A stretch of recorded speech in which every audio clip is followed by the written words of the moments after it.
बिस्मिल्लाहिर्रहमानिर्रहीम, अस्सलाम वालेकुम। Welcome back to my YouTube channel. उम्मीद है आप सब लोग खैरियत से होंगे। आप सब लोगों की दुआओं के साथ मैं भी खैरियत से हूँ। अल्लाह ताला आपके रिज़्क़ में बरकत डाले, आपकी सेहत में बरकत डाले और आपके दस्तरखानों को हमेशा ऐसे ही वसी रखे। चलें जी, शुरू करते हैं इसी दुआ के साथ आज की रेसिपी। आज मैं आपके लिए बहुत ही ज़बरदस्त सा, बहुत खुशबूदार आलू गोश्त का सालन बनाने जा रही हूँ। अगर आपके आलू गोश्त के शोरबे के अंदर प्याज नज़र आते हैं या खुशबू नहीं आती, या जो गोश्त है, मटन है, उसके अंदर से स्मेल नहीं जाती, या आपका जो गोश्त का सालन है वो मज़ेदार नहीं बनता, तो आज आपकी ये तमाम प्रॉब्लम होने वाली है सॉल्व। तो आज मैं आपको बहुत ही ज़बरदस्त और आसान रेसिपी के साथ आलू गोश्त का सालन बनाना सिखाऊंगी। उसके लिए सबसे पहले आपने ले लेना है मटन का गोश्त। मटन आपने लेना है इस तरह से, आप अपनी मर्ज़ी से हड्डी वाला गोश्त भी ले सकते हैं, बोनलेस भी ले सकते हैं। आपने एक प्रेशर कुकर लेना है, उसके अंदर थोड़ा सा ऑयल डाल के 5 से 6 टेबल स्पून, और उसके अंदर आपने मटन को इस तरह से हल्का सा फ्राई करना है। ज़्यादा फ्राई नहीं करना, आपने हल्का सा मटन को इस तरह फ्राई करना है। और थोड़ा सा फ्राई करने के बाद आपने साथ ही इसके अंदर टमाटर, एक अदर टमाटर, हरी मिर्च और लहसुन आपने इस तरह से इसके अंदर ऐड करके इसके अंदर आपने पानी को ऐड कर देना है। अब जितने पानी में आपका गोश्त गलता है आपने उस हिसाब से पानी डालना है, और आप सूप के लिए भी अलग से पानी निकालना है, तो आप अपना हिसाब देख लीजिएगा। फिर इसके अंदर आपने सूखा धनिया ऐड करके इसको 15 मिनट के लिए मैंने सीटी पर लगा देना है।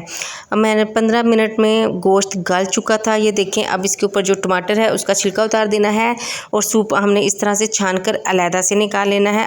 अब जो है इस तरह प्रेशर कुकर में गोश्त को हम अच्छे से भूनेंगे। अब इसके अंदर आपने क्या ऐड करना है, हल्दी ऐड करनी है, आपने इसके अंदर सूखा धनिया ऐड करना है, लाल मिर्च ऐड करनी है, हस्ब ज़रूरत आपने ऐड करनी है, और इसके साथ ही इसमें नमक ऐड करना है। नमक के बाद इसमें आपने ऑयल ऐड करना है।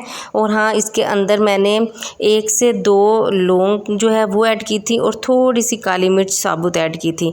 और साथ ही आपने इसके अंदर आलू डाल देने हैं। आलू गोश्त बहुत ही मज़ेदार लगता है, इसका टेस्ट बहुत अच्छा आता है। अब आपने इसको अच्छे से फ्राई करना है। अच्छा, इसके अंदर जो हमने लौंग डाली है, इसके अंदर जो हमने सूखा धनिया बॉईल करते हुए डाला है, इससे इसकी जो स्मेल है वो ख़त्म हो जाएगी। और एक आपने दालचीनी भी डालनी है बॉईल करते हुए। तो जी ये देखें, अच्छे से आपने इसको भूनना है। अच्छा, अब ज़्यादा भुनाई नहीं करेंगे, मतलब इतनी भुनाई ना कर दें कि इसका कलर जो है वो ख़राब हो जाए। मैंने इसकी तकरीबन 5 मिनट इसकी अच्छे से भुनाई की है, फुल नीचे चूल्हे को ऑन करके फुल फ्लेम के अंदर। 5 मिनट भुनाई के बाद मैंने अच्छे से ये जो इसका सूप मैंने निकाला था ना, उसको मैंने इसके अंदर ऐड कर दिया है। आपने एक्स्ट्रा पानी ऐड नहीं करना, जो सूप आपने निकाला है वही आपने इसके अंदर ऐड कर देना है भुनाई के बाद। अब आपने प्रेशर कुकर लगा लेना है ताकि अच्छे से गोश्त और आलू गल जाएं। ये देखें जी, मैंने 10 से 15 मिनट फिर प्रेशर कुकर लगा दिया था, और इसको देखें जी, आलू भी अच्छे से गल चुके हैं, गोश्त भी अच्छे से गल चुका है, इसका सूप भी बहुत ही ज़बरदस्त सा बना है। अब इसके ऊपर आपने इस तरह से गरम मसाला ऐड करना है, और काली मिर्च थोड़ी सी ऐड करनी है। तो इसके अंदर हरी मिर्च ऐड करेंगे, और साथ ही गार्निशिंग के लिए, खूबसूरती के लिए इसके अंदर हरा धनिया काट कर ऐड कर देंगे।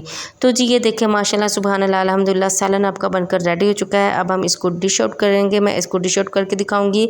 ये देखें, बहुत ही ज़बरदस्त सा गोश्त भी गल चुका है, आलू भी गल चुके हैं, और सूप की इतनी ज़बरदस्त सी स्मेल आ रही है कि मैं आपको बयान नहीं कर सकती। तो आप भी इस तरह से सालन बनाएं और अपने घर वालों को खिलाएं, और घर वाले ये सालन खाकर आपकी तारीफ़ों के पुल बांध देंगे, ये मेरी गारंटी है। मज़ीद अच्छी रेसिपीज़ के लिए, बहुत आसान रेसिपीज़ के लिए, और यम्मी और चटपटी रेसिपीज़ के लिए मेरे चैनल को सब्सक्राइब कर दीजिए। मिलते हैं आपसे नेक्स्ट रेसिपीज़ के साथ, तब तक के लिए अल्लाह हाफिज़।